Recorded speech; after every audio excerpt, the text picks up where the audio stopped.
မင်္ဂလာပါအခုဆက်လက်ပြီးတော့ Grade 10 Derivative ရဲ့ Chapter 2 Review Question နဲ့ Exercise တို့ရဲ့အဖြေတွေကိုဖော်ပြပေးသွားမှာဖြစ်ပါတယ်ဒါကြောင့်ရင်ဆုံးအနေနဲ့ Page Number 10 Review Question လေးတွေကိုဖြေဆိုပေးပါမယ် Review Question Number 1ကဗာမိထားတယ်ဆိုတော့ Distinguish among the solid, liquid and gas အစာရခဲအရည်နဲ့အငွေ့တို့ရဲ့ခြားနာချက်များကိုမေးပါတယ်ဒါကြောင့်မလို့ဒီ solid liquid gas ရဲ့ခြားနာချက်နှစ်ချက်ကိုဖြည့်ဆို့ပေးပါမယ် solid အတွက်ကတော့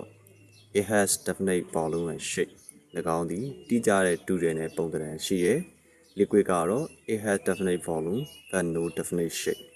၎င်းမှာတိကျတဲ့တူတယ်တော့ရှိတယ်ဒါပေမဲ့တိကျတဲ့ပုံသဏ္ဍာန်တော့မရှိပါဘူး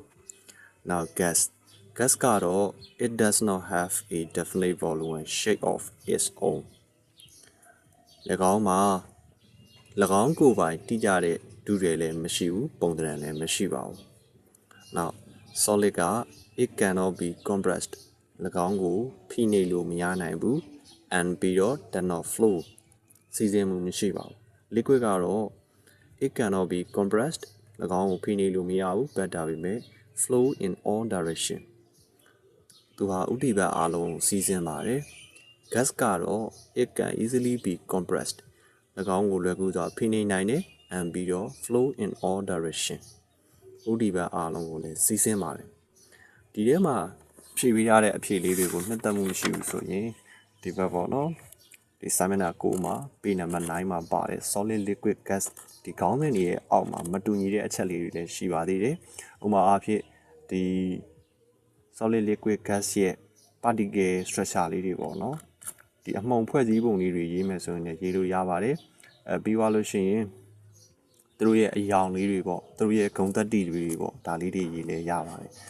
နှစ်ချက်လောက်ဆိုရင်အဆင်ပြေပါတယ်ဒါကြောင့်ကိုကြိုက်နှစ်သက်လို့ရေးလို့ရပါတယ်နောက်တစ်ခုက review question 2သူကတော့ which state သူအခြေအနေတွေကိုရွေးခိုင်းပါတယ်သူ physical state တွေကိုရွေးခိုင်းတာပေါ့နော် solid liquid gas physical state တွေကိုရွေးခိုင်းတယ်can you see the following matter in our environment ကျွန်တော်တို့ပတ်ဝန်းကျင်မှာတွေ့ရတဲ့ဒီအောက်မှာပေးထားတဲ့ဓာတုတွေအတွက်ကိုအခြေအနေလေးတွေကိုရွေးချယ်ပေးပါ as solid or liquid or gas အစာရခဲလားအရည်လားဒါမှမဟုတ်ရင်ဓာတ်ငွေလားပေါ့နော်ဒီလိုလေးရွေးခိုင်းပါတယ်ပထမဆုံးနံပါတ် A က ion ဆိုတာတန်ပါတန်ဆိုတဲ့အတွက်သူက solid ပါနောက်နံပါတ် B က water ကရေဆိုတဲ့အတွက် liquid နံပါတ် C က mercury ဆိုတာဖြစ်ဓာတ်ပါတို့ဒီစေကန်သုံးပေါ့နော်စေဘက်ဆိုင်ရာသုံးတဲ့ thermometer တွေမှာထည့်ထားတဲ့ဖြစ်ဓာတ်ပါဒါကြောင့်အရေပါသူက mercury ဒီ liquid နောက်ဒီကကြတော့ argon ကကြတော့ဓာတ်ငွေပါအစွမ်းမဲ့ဓာတ်ငွေဓာတ်စင်ပါဒါကြောင့်မလို့သူက gas နောက်နံပါတ် E က gold ကရွှေပါရွှေဆိုတဲ့အတွက် solid နောက်နံပါတ် F က copper ကကြေးနီဆိုတဲ့အတွက် solid နောက်နံပါတ် G က vinegar ကရှာလကာရေဆိုတဲ့အတွက် liquid ပါဒါကြောင့်မလို့ solid ထဲမှာဘာတွေပါမလဲဆိုရင် iron gold နဲ့ copper နောက် liquid ထဲမှာဆိုရင် water mercury vinegar gas ထဲမှာဆိုရင်တော့ argon ပဲဖြစ်ပါတယ်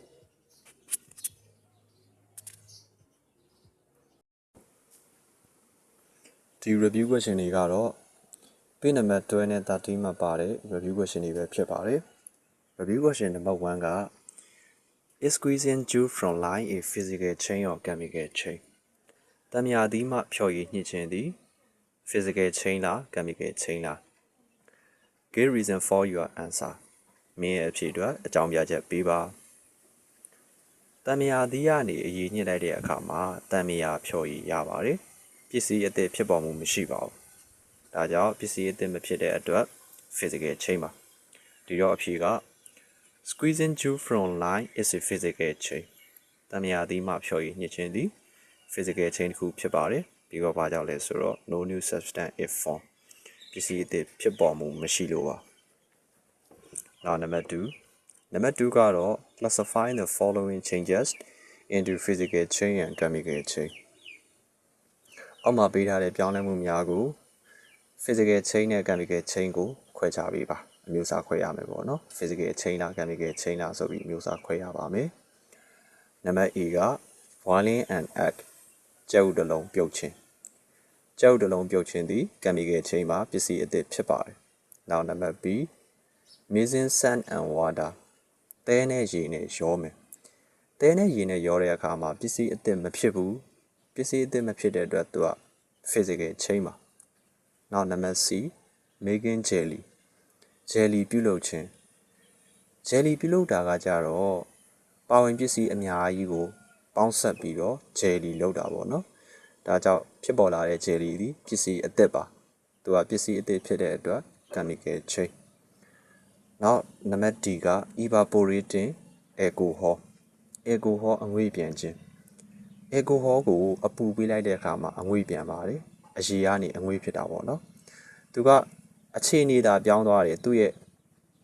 ပါဝင်ကိန်းတွေကပြောင်းလဲမှုမရှိဘူးပစ္စည်းအသစ်လည်းဖြစ်ပေါ်မှုမရှိပါဘူး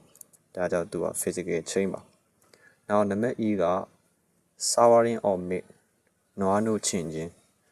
နွားနို့ချင်တာကတော့ပစ္စည်းအသစ်ဖြစ်ပါတယ်သူက chemical chain ပါနောက်နံပါတ် F baking a cake ကိတ်မုတ်တစ်လုံးဖုတ်ခြင်းကိတ်မုတ်တစ်လုံးဖုတ်ခြင်းကလည်း making jelly နဲ့တူပါတယ်ပါဝင်ပစ္စည်းများစွာကိုပေါင်းစပ်ပြီးတော့မှကိတ်မုတ်တစ်လုံးရအောင်ပြုလုပ်တာပါဒါကြောင့်သူက chemical chain ပါနောက်နံပါတ် G digesting food အစာအခြေဖြတ်ခြင်းအစာအခြေဖြတ်လိုက်တဲ့အခါမှာတို့ရီခန္ဓာကိုယ်အတွက်လိုအပ်တဲ့စွမ်းရည်တွေရပါတယ်အဲ့ဒီစွမ်းရည်တွေကပစ္စည်းအသစ်တွေပါဒါကြောင့်သူဟာ chemical chain ပါနောက်နံပါတ် H crushing a can စီတဘူးတဘူးကိုအမှုတ်ကျိတ်ခြင်းစီတဘူးကိုအမှုတ်ကျိတ်လိုက်တဲ့အခါမှာဘူးပုံစံကနေအမှုတ်ကလေးတွေဖြစ်သွားပါတယ်သူ့ရဲ့ပါဝင်ကိန်းတွေကပြောင်းလဲခြင်းမရှိဘူးပစ္စည်းအသစ်လည်းမဖြစ်ဘူးဆိုတဲ့အတွက်သူက physical chain ပါနောက်နံပါတ် I က breaking a glass ဖန်ခွက်တစ်ခွက်ကွဲခြင်းဖန်ခွက်ကွဲတယ်ပေါ့နော်ဖန်ခွက်ကွဲတဲ့အခါမှာဖန်ခွဲစာလေးတွေဖြစ်သွားပါတယ်သူ့ရဲ့ပါဝင်ကိန်းတွေမပြောင်းလဲပါဘူးဒါကြောင့်သူကပစ္စည်းအသစ်မဖြစ်ပါဘူးသူက physical chain ပါနောက်နံပါတ် G mixing green and red marble အစိမ်းရောင်နဲ့အနီရောင်ကြောက်တုံးများကိုရောခြင်းအစိမ်းရောင်နဲ့အနီရောင်ကြောက်တုံးရောတာပစ္စည်းအသစ်မဟုတ်ပါဘူးဒါကြောင့်သူက physical chain ပါဒီတော့ physical chain ထဲမှာ mixing sand and water evaporating alcohol crushing a can breaking a glass now mixing green and red marble chemical chain ထဲမှာတော့ boiling an egg making jelly souring on meat baking a cake digesting food ကိုပါဝင်ပါမယ်နောက် number 3က state ဖော်ပြပါ the chain of each of the following process အောက်မှာပေးထားတဲ့ဖြစ်စဉ်အသီးသီးဤပြောင်းလဲမှုကိုဖော်ပြပါ number A က one iodine is solid iodine အဆိုင်အခဲတစ်ခုကို is gently heated ညင်သာသောအပူပေးလိုက်သောအခါ it formed directly into a bubble gas ခရမ်းရောင်တန်းငွေတစ်ခုအဖြစ်သို့တိုက်ရိုက်ပြောင်းလဲပါတယ်ဒီတော့သူကအခဲကနေအငွေ့ကိုပြောင်းတာပေါ့နော်အခဲကနေအငွေ့ကိုပြောင်းတဲ့ဖြစ်စဉ်ပြောင်းလဲမှုက sublimation ပါဒါကြောင့်နံပါတ် A ရဲ့အဖြေက sublimation ဖြစ်ပါတယ်နောက်နံပါတ် B froth is formed မြူနှင်းတွေဖြစ်လာတယ် one water vapor is cool ရေငွေ့တွေအေးခဲသွားတဲ့အခါမှာမြူနှင်းတွေဖြစ်လာပါတယ်သူကတော့ water vapor ကနေ froth ဖြစ်တာ water vapor က gas ဓာတ်ငွေပေါ့နော် froth က solid အခဲပါဒီတော့အငွေ့ကနေအခဲကိုပြောင်းလဲမှုက deposition အနေကျခြင်းပဲဖြစ်ပါတယ်ဒါကြောင့်နံပါတ် B ရဲ့အဖြေက deposition ပါနောက်နံပါတ် C က line water began cloudy ထုံးရည်ကြီးဟာအနေထိုင်လာပါတယ်one carbon dioxide gas is spat into it ၎င်းထဲသို့ကာဗွန်ဒိုင်အောက်ဆိုက်ဓာတ်ငွေ့ဖြတ်တန်းလိုက်တဲ့အခါမှာထုံးရည်ကြီးတွေအနေထိုင်လာတယ်ဒါကတော့အနေကျခြင်းပဲဖြစ်ပါတယ်အနေကျခြင်းက precipitation ပါဒါကြောင့်နံပါတ် C ရဲ့အဖြေက precipitation ပဲဖြစ်ပါတယ်ဒါကတော့ page number 19ရဲ့ review question တွေပဲဖြစ်ပါတယ်ဒီ review question တွေကအရာဝတ္ထုတွေဟာ element လား compound လားရွေးခိုင်းတာပါဒါကြောင့်မလို့အဖြေတော့မတင်ပြီးတော့ဘူးပေါ့နော်မိကုံးလေးတွေပဲတင်ပြီးထားပါတယ် number 1 one atom are made to break down substance A by chemical method ဓာတုနည်းလမ်းများဖြင့်အရာဝတ္ထု A ကိုဖြိုခွဲရန်ကြိုးစားကြတဲ့အခါ the same original substance is always formed တူညီသောမူလအရာဝတ္ထုပဲအမြဲတမ်းဖြစ်ပေါ်ပါတယ် is substance A သည် an element or a compound တွက်စင်တစ်ခုလားဒါမှမဟုတ်တွက်ပေါင်းတစ်ခုလားလို့သူမေးပါတယ် element ကတော့နောက်ထပ်အရာဝတ္ထုတွေကိုထပ်ပြီးတော့ခွဲလို့မရဘူး compound ကနောက်ထပ်အရာဝတ္ထုထပ်ပြီးခွဲလို့ရတယ်ဒါကြောင့်အဖြေက substance A သည် element ပဲဖြစ်ပါတယ်နောက်နံပါတ်2 One is substance is broken down by chemical means ဓာတုနည်းလမ်းများဖြင့်အရာဝတ္ထုတစ်ခုကိုခွဲခြားတဲ့အခါမှာ two substances with different property are formed မတူညီသောဂုဏ်သတ္တိများနဲ့အရာဝတ္ထုနှစ်ခုဖြစ်ပေါ်ပါတယ်သူကကြတော့အရာဝတ္ထုတစ်ခုကိုခွဲလိုက်တဲ့အခါမှာအရာဝတ္ထုနှစ်ခုဖြစ်လာတယ်ပေါ့နော် is the original substance မူလအရာဝတ္ထုသည် an element or a compound တွက်စင်လားဒါမှမဟုတ်ရင်တွက်ပေါင်းလားဒါဆိုရင်တော့အဖြေက original substance သည် compound ပဲဖြစ်ပါတယ်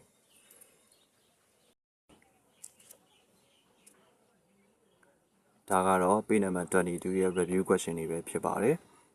number 1က give two example for each of the following အောက်ပါတို့အတွက်ဥပမာနှစ်ခုစီပေးပါ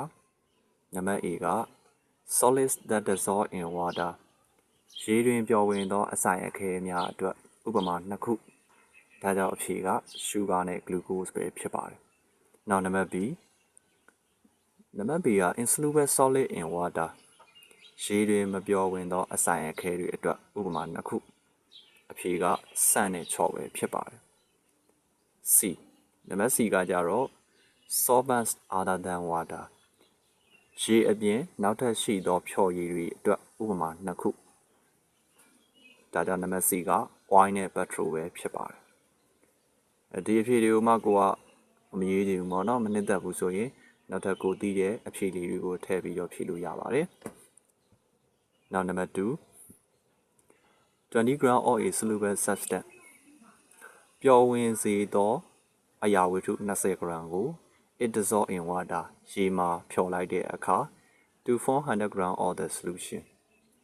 ပျော်ရည်100 gram ရရှိလာပါတယ်ဒီတော့ပျော်ရည်100 gram မှာပါဝင်တဲ့ soluble substance ဒီ20 gram ဆိုတာ20 gram ဆိုတာသိထားရပါမယ်နောက်25 gram of the solution is taken ပျော်ရည်25 gram ကိုယူမယ်ပြီးတော့ evaporated to dryness 6 သွေ့စေရန်အတွက်အငွေ့ပြန်စေပါမယ် How many gram of the solids will be obtained အစိုင်အခဲဘယ်လောက် gram ရရှိမလဲဒါဆိုရင် solution 100 gram မှာပါဝင်တာကအစိုင်အခဲသည်20 gram ဒါဆိုရင် solution 25 gram ဆိုရင်ဘယ်လောက်လဲပေါ့နော်သူအဲ့လိုလေးမေးပါတယ်ဒါကြောင့်တို့က3ချက်တွက်နည်းနဲ့တွက်ရပါပြီအဖြေက100 gram of solution is evaporated ပျော်ရည်100 gram ကိုအငွေ့ပြန်စေလိုက်တဲ့အခါမှာ20 gram of solid is obtained အစိုင်အခဲ20 gram ရရှိပါတယ်ဒါကြောင့်25 gram of solution is evaporated ပျော်ရည်25 gram ကိုအငွေ့ပြန်စေလိုက်တဲ့အခါမှာ how much ဘယ်လောက်ရမလဲပေါ့နော်ဒီတော့20 gram ကိုတည်ရဲ25နဲ့100နဲ့ကအနည်းလို့များစားကြီးလောက်လိုက်တဲ့အခါမှာ25ကအပေါ်ရောက်တယ်100ကအောက်မှာပေါ့နော်ဒီတော့သူတို့ခြေပါမယ်25တရီ25 25 4တရီ100 4နဲ့20နဲ့ထပ်ခြေတော့4တရီ4 4 5 4 20ရတာပေါ့နော်ဒါကြောင့်အဖြေက5 gram of solid ပါ Number 3 The solubility of copper 2 sulfate at 60 degrees Celsius is 40 gram by 100 gram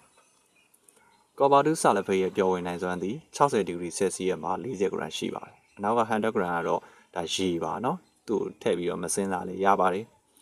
ပြီးတော့ at 90 degree Celsius is 67.5 gram by 100 gram 90 degree Celsius မှာဆိုရင်တော့သူ့ရဲ့ပျော်ဝင်နိုင်စွမ်းဟာ69.5 gram ပဲဖြစ်ပါတယ်နောက်က100 gram တော့ရေပါ A saturated solution of copper 2 sulfate in 100 gram of water copper 2 sulfate ရဲ့ပြေဝပျော်ရည်တစ်ခုဟာဘယ်မှာရှိလဲဆိုရင်ရေ100 gram မှာရှိရပေါ့နော်အဲ့ဒီရေ100 gram မှာရှိတဲ့ကောင်ဒီ at 90 degree Celsius is equal to 60 degree Celsius အပူချိန်90 degree Celsius ကနေပြီးတော့60 degree Celsius တို့ အေးခံလိုက်တဲ့အခါမှာရရှိလာတယ်ပေါ့ calculate the amount of copper to sulfate ရဲ့ပမာဏကိုတွက်ချက်ပါ which will come out of the solution ပျော်ရည်ဤအပြင်ဘက်သို့ထွက်လာတဲ့ copper to sulfate ရဲ့ပမာဏကိုတွက်ပေးပါတဲ့ဒါဆိုရင်တော့လွယ်ပါတယ်သူကအပူချိန်2ခုပေးထားတယ် solubility 2ခုပေးထားတယ်60 degree Celsius မှာသူ့ရဲ့ပျော်ဝင်နိုင်စွမ်းက40 gram 90 degree Celsius မှာသူ့ရဲ့ပျော်ဝင်နိုင်စွမ်းက69.5 gram သူကအေးခံမှာက90 degree Celsius ကနေ60 degree Celsius ကိုအေးခံမှာဒါကြောင့်သူကတွက်နည်း2နည်းရှိပါတယ်ပထမနည်းကတော့ solution လုပ်ပြီးတော့နှုတ်လိုက်တာပါနောက်တစ်နည်းကတော့ solution မလုပ်တော့ဘူးပေါ့နော်ဒီ solubility တွေကပဲတန်းပြီးတော့နှုတ်တာပါပြီးတော့အောက်ကနီးလေးကပို့ပြီးတော့အဆင်ပြေပါတယ်ဒါကြောင့်အောက်ကနီးလေးကိုပဲပြောပါမယ် The solubility of copper to sulfate at 60 degree Celsius 60 degree Celsius မှာ copper to sulfate ရဲ့ပျော်ဝင်နိုင်စွမ်းသည်40 gram by 100 gram of water now the solubility of copper to sulfate at 90 degree Celsius 90 degree Celsius မှာ copper to sulfate ရဲ့ပျော်ဝင်နိုင်စွမ်းက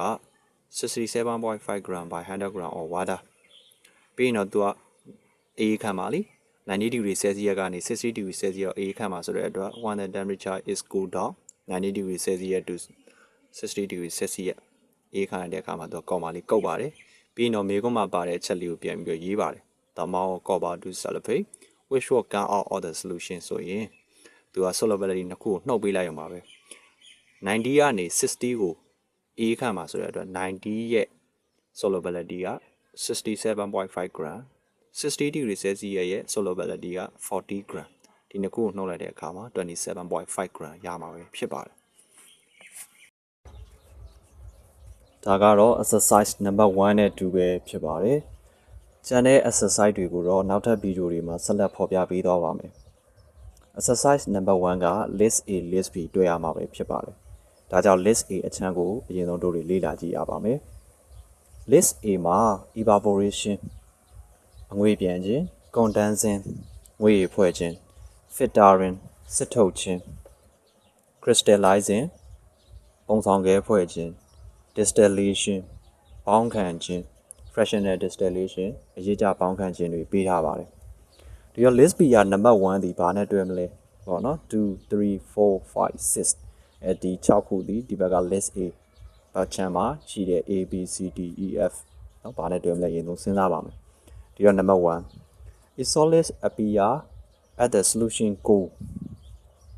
ပျော်ရည်တစ်ခုကိုအေးခံလိုက်တဲ့အခါမှာအဆိုင်ခဲတစ်ခုဖြစ်ပေါ်လာပါတယ်ဒါကတော့သူကပုံဆောင်ခဲဖွဲ့ခြင်းပါ crystallizing ပါဒါကြောင့်1ဒီ D နဲ့တွဲပါမယ် number 2 used to separate a mixture of two liquid အရည်နှစ်ခုပါဝင်သော donor တစ်ခုကိုခွဲခြားရန်အသုံးပြုတဲ့နည်းလမ်းသူက fractional distillation အရေးကြပေါင်းခံခြင်းပါဒါကြောင့် number 2ဒီ F နဲ့တွဲပါမယ် number 3 the solvent is remove acid gas ဖြော်ရည်ကိုဓာတ်ငွေ့တစ်ခုအနေနဲ့ဖယ်ရှားမဲ့နည်းလမ်းသူက evaporation လုပ်တာပါအငွေ့ပြန်စေတာပေါ့နော်ဒါကြောင့် number 3ဒီ A နဲ့တွဲပါမယ် 4 number 4ကတော့ this method allow you to recycle a solvent ဒီနည်းလမ်းကတော့သင်ကိုဖြော်ရည်တစ်ခုကိုပြန်လည်အသုံးပြုရန်ကူညီပေးပါတယ်တနည်းအားဖြင့်ခွင့်ပြုပေးပါတယ်ပေါ့နော်ဒီလိုခွင့်ပြုပေးတာကဘာနည်းလမ်းလဲဆိုတော့ distillation ပါပေါင်းခံခြင်းဒါကြောင့် number 4ဒီ E နဲ့တွဲပါမယ် number 5 a gas changes to a liquid on cooling အေးခံလိုက်တဲ့အခါမှာဓာတ်ငွေ့တစ်ခုသည်အရည်ဖြစ်သို့ပြောင်းသွားတယ်အငွေ့ရနေအရည်ပြောင်းတာငွေ့ရည်ဖွဲ့ခြင်းပါ condensing ဒါကြောင့် number 5ဒီ B နဲ့တွဲပါမယ် number 6 separate an insoluble substance from a liquid အရည်တစ်ခုမှမပျော်ဝင်နိုင်သောအရာဝတ္ထုတစ်ခုကိုဖယ်ရှားခြင်းဒါကတော့စစ်ထုတ်တာပေါ့နော် filtering လုပ်တာပါဒါကြောင့် number 6ဒီ C နဲ့တွဲပါမယ် number 2 the following diagram show the three state of matter အောက်မှာပေးထားသောပုံသည်ဓာတ်ထုအခြေအနေ၃မျိုးကိုပြသပေးတယ်ပြီးတော့ how they can be interchange သူတို့ဘယ်လိုမျိုးအပြန်အလှန်ပြောင်းလဲလဲဆိုတာကိုလည်းပြသပေးပါတယ် ဒီတော့တို့တွေကအောက်မှာပေးထားတဲ့ပုံလေးကိုကြည့်ပြီးတော့ဒီမေးခွန်းလေးတွေကိုဖြေပေးရပါမယ် A B C D မေးခွန်း၄ခုရှိပါတယ်နံပါတ် A ကတော့ name the changes of A to F A ကနေ F အတိပြောင်းလဲမှုတွေရဲ့နာမည်ကိုမေးပါတယ်ဒါဆိုဒီမှာပြောင်းလဲမှု6ခုရှိရဲပေါ့နော် A B C D E F ဒီပြောင်းလဲမှု6ခုရဲ့နာမည်တွေကိုမေးပါတယ်အရင်ဆုံးနေတဲ့ A ကိုကြည့်ပါမယ် A ရဲ့မြားလေးဒီ liquid ကနေ solid ကိုသွားပါတယ်ဒါဆိုရင်အရေကနေအခဲဖြစ်တာပေါ့အရေကနေအခဲဖြစ်တာက freezing ပါပြောင်းလဲမှုနာမည်က freezingနောက် chain B ကိုသွားပါမယ် chain B ကတော့ liquid ကနေsolid ကနေ liquid ကိုပြန်လာတယ်ပေါ့နော်ဒါဆိုရင်အခဲကနေအရေပြောတာအရေပြောတဲ့ပြောင်းလဲမှုဒီ melting ပါနောက် chain C ပြောင်းလဲမှု C ကတော့ gas ကနေ liquid ကိုသွားတာပါအငွေ့ကနေအရေကိုပြန်လာတယ်ဒါဆိုရင်ငွေ့ရေဖွဲ့တာ condensation ပေါ့နောက် chain D ကတော့ liquid ကနေ gas ကိုသွားတယ်အရေကနေအငွေ့ဖြစ်တယ်ဒါကတော့အငွေ့ပြန်တဲ့ဖြစ်စဉ် evaporation ဒါမှမဟုတ် vaporization လို့ခေါ်ပါတယ်နှစ်ခုလုံးရေးလို့ရပါတယ်နောက် chain E ကတော့ solid ကနေ gas ကိုသွားတယ်အခဲကနေအရေမပြောင်းအငွေ့ကိုတန်းပြီးဓာတ်ရိုက်တော့ပြောင်းတယ်ဒါဆိုရင်အခဲကနေအငွေ့ပြန်တာပေါ့ခဲငွေ့ပြန်ခြင်းက sublimation ပါနောက် chain F ပြောင်းလဲမှု F ကတော့ gas ကနေပြီးတော့ solid ကိုသွားတယ်အငွေ့ရနေအခဲကိုသွားတာကအနေကြတာပေါ့ deposition ဖြစ်တာလေနောက်တစ်ခုကနံပါတ် B ပါနံပါတ် B က name substance အရာဝတ္ထုတစ်ခုရဲ့နာမည်ကိုမေးပါတယ် which will undergo changes from solids to liquid to gas between 0 degree Celsius and 100 degree Celsius 3 degree Celsius ကနေ100 degree Celsius ကြားအဆိုင်ခဲကနေပြီးတော့အရေကနေပြီးတော့အငွေ့ဒီလိုမျိုးပေါ့နော်ပြောင်းလဲမှုတိုင်းကိုကြုံတွေ့ရနိုင်တဲ့အရာဝတ္ထုတစ်ခုရဲ့နာမည်ကိုသူမေးပါတယ်အဲ့ဒါကတော့ water ပါရေပါပဲနောက်နံပါတ် C describe what happened to the particle of the solids during chain E ပြောင်းလဲမှု E မှာအဆိုင်ခဲလေးတွေရဲ့အမုံဟာဘာဖြစ်သွားသလဲဆိုတော့ဖော်ပြခိုင်းပါတယ်အဆိုင်ခဲကနေတန်းပြီးတော့အငွေ့ကိုတန်းပြောင်းတယ်ဒါလေးကိုရေးပေးလိုက်ရမှာပဲဒါကြောင့် the solids particle change directly from a solids to a gases အဆိုင်ခဲကနေပြီးတော့အငွေ့ကိုတိုက်ရိုက်ပြောင်းပါတယ်ဒါလေးကိုဖြည့်ပေးရပါမယ်နောက်နံပါတ် D name substance အရာဝတ္ထုရဲ့နာမည်ကိုထပ်မေးပါတယ် which will undergo chain E ပြောင်းလဲမှု E မှာကြုံတွေ့ရတဲ့အရာဝတ္ထုအဲ့ဒါဘာအရာဝတ္ထုဖြစ်မလဲเนาะပစ္စည်းတစ်ခုရဲ့နာမည်ကိုမေးတာသူက iodine ပဲဖြစ်ပါတယ် iodine ဒီအခဲကနေအငွေ့ကိုတိုက်ရိုက်တန်းပြောင်းပါတယ်နောက်ထပ်ဖြည့်ခြင်းနဲ့ဆိုရင်တော့မုတ်ဘောလို့ပေါ့ဖြည့်လို့ရတယ်ပေါ့နော်ပယုတ်လုံးတွေရှိမယ်ပြီးတော့အမိုနီယမ်ကလိုရိုက်တွေရှိပါမယ်ဒါပေမဲ့ဒီပယုတ်လုံးတို့အမိုနီယမ်ကလိုရိုက်တို့ကစာထဲမှာမပါဘူးဆိုတဲ့အတွက်တို့တွေက iodine ပဲဖြည့်ပြီးတာအကောင်းဆုံးပဲဖြစ်ပါတယ်ဒီမှာတော့အဖြေလေးတွေကိုတင်ပေးထားပါတယ် list B တွဲတာက A က number 3 B က 5 C က 4 sorry ပါ6ပါနော် C က6 D က1 E က4 F က2ပါနောက် number 2ရဲ့အဖြေတွေကတော့chain A က freezing chain B က melting C က condensation D က vaporization ဒီမှာ evaporation ထည့်လို့ရပါတယ်နော်နောက် E က sublimation F က deposition ပဲဖြစ်ပါတယ်နံပါတ် B ရဲ့အဖြေတွေကတော့ this substance is water ဒီအရာဝတ္ထုကရေပဲဖြစ်ပါတယ် C ကတော့ the solid particle change directly from a solid to a gases အဆိုင်အခဲအမှုန်များသည်အဆိုင်ခဲကနေပြီးတော့ဓာတ်ငွေဖြစ်သူဓာတ်ရိုက်ပြောင်းလဲပါတယ်နံပါတ် D ကတော့အမိုနီယမ်ကလိုရိုက်ဒါမှမဟုတ်ရင်အိုင်ယိုဒင်းပါဒီတော့အမိုနီယမ်ကလိုရိုက်ကိုမဖြည့်ပါနဲ့သူကအရာဝတ္ထုတစ်ခုပဲမေးတာဆိုတော့အိုင်ယိုဒင်းပဲဖြည့်ပါမယ်ပြီးတော့နံပါတ် C မှာလဲ FOR form ဖြစ်နေပါတယ် FRON ဖြစ်ကြမှာနော် from ဖြစ်ကြမှာဒါလေးတစ်ချက်ပြင်ပေးရပါဒါ typing လေးတွေမှားတာဖြစ်ပါတယ်